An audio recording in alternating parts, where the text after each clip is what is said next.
Andito pala tayo ngayon sa pagkukuhaan natin ng native na biik, mga ka-backyard. So, dito tayo bibili ng native na biik na alagaan natin. So, ito na pala mga ka-backyard yung lugar. At talagang nasa sila, liblib sila na lugar, mga ka-backyard. So, itong alagaan nila dito ng native na baboy, hindi na sila naggagawa ng Poso Negro. Kasi wala naman silang mga kapitbahay dito sa lugar na to. At ito yung mga biik na binibenta niya. Ayan. So, meron na siya dyang crossbreed. At meron din siyang pure na native na baboy na. So, ang kukunin natin dito mga ka-backyard is yung pure native lang. Yan yung kulay black. So, binibenta pala niya sa atin itong mga ka-backyard na 4,000 isa. At 2 babae lang kukunin natin.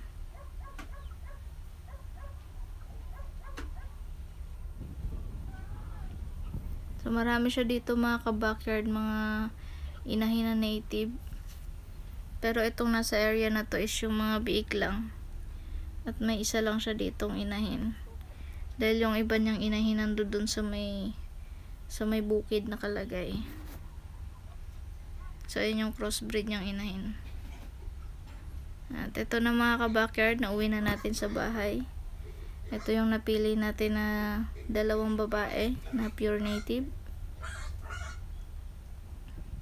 So, ang age nito mga ka-backyard is 2 months old.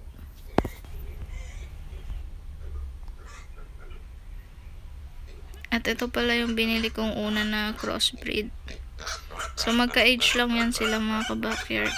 Pero, mas mabilis lang lumaki tong nabili kong crossbreed.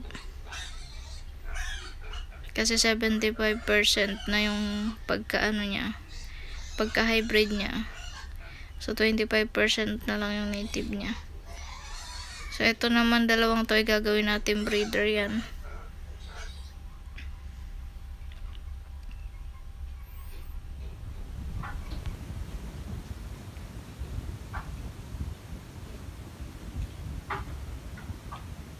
Update pala sa ating nabiling native na biik. Pang 4 days na nila sa atin simula nung nabili natin sila. At ito po sila, malakas kumain ng Madre de Agua. Hindi pa sila sanay kumain ng darak ng mais. Kasi ang kinakain nila dun sa pinagkuhaan ko ay kangkong tsaka darak ng palay. So ito sila. Parehong babae po ang aking kinuha kasi balak ko gawing inahin yan. Pang 4 days nila dito.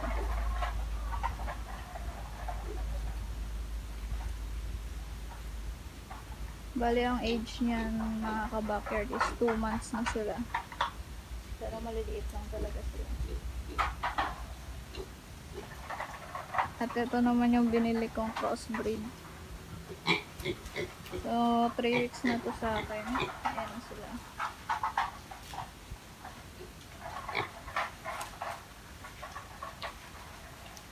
May kalakihan na din. At malakas din sila kumain ng Madre de Agua.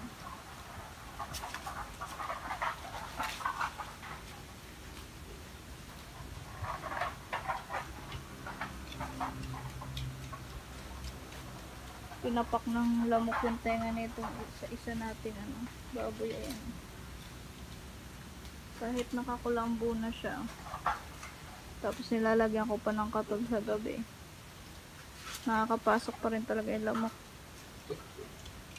Siya lang ang pinapak, yung isa wala man masyadong kagat.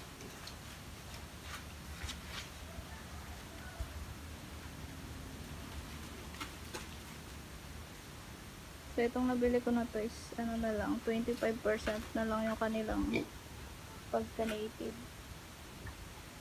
Kaya kung may kita nyo, mabilis silang lumaki.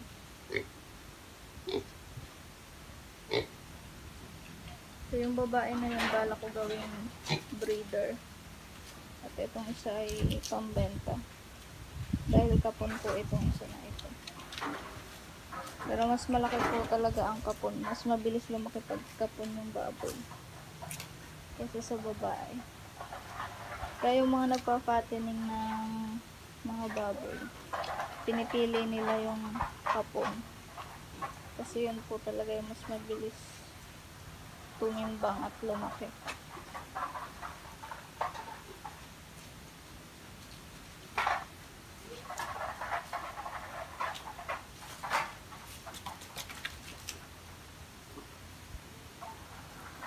Bali, ang oras natin ngayon is magpa 5 na ng hapon.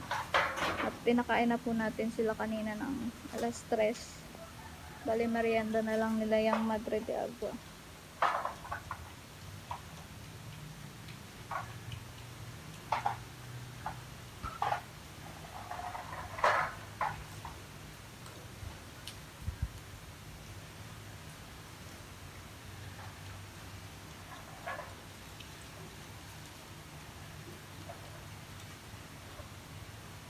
Yung sugat pala ng baboy natin mga kabakard ay in-sprayan natin ng Quick Heal.